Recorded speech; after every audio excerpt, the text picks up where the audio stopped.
धाराशिवमध्ये सुद्धा लोकसभा लढवण्याकरता महायुतीत इच्छुकांनी भाऊगर्दी केल्याचं पाहायला मिळतंय।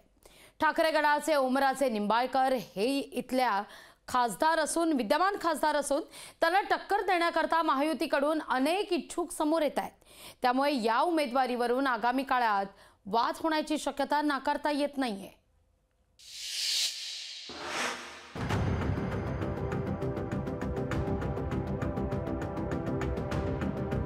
धाराशिव लोकसभा मतदारसंघातून निवडणुकीच्या रणांगणात उतरण्यासाठी अनेक इच्छुकांनी कंबर कसली। ठाकरे गटाचे ओमराजे निंबाळकर हे या मतदारसंघात खासदार आहेत। मवियाकडून त्यांची उमेदवारी निश्चित मानली जाते।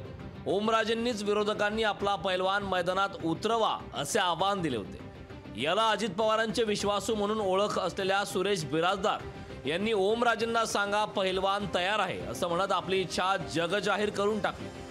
पहिल्यांदा सांगितलं महायुतीमध्ये कुणालाही उमेदवारी देऊ द्या, जे चर्चेत आहेत जे चर्चेत नाही कुणालाही दिलं तरी सुरेश बिराजदार आमची राष्ट्रवादीची पूर्ण टीम ताकदीनं उतरणार आणि महायुतीचा उमेदवार निवडून।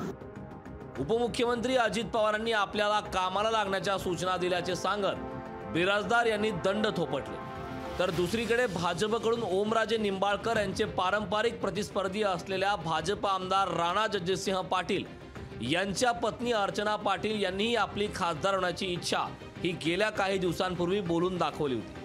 सोबतच सुजितसिंह ठाकूर, प्रवीण परदेशी यांचीही नावे भाजपकडून चर्चेत आहेत। त्यातच शिवसेनेकडून माजी खासदार रवींद्र गायकवाड यांचे नाव चर्चेत असतानाच आरोग्यमंत्री तानाजी सावंत यांचे पुतणे धनंजय सावंत यांनीही कार्यकर्त्यांची इच्छा असल्याचं सांगत मुख्यमंत्र्यांकडे लोकसभेची उमेदवारी मिळावी म्हणून मागणी केल्याने एकच खळबळ उडाली।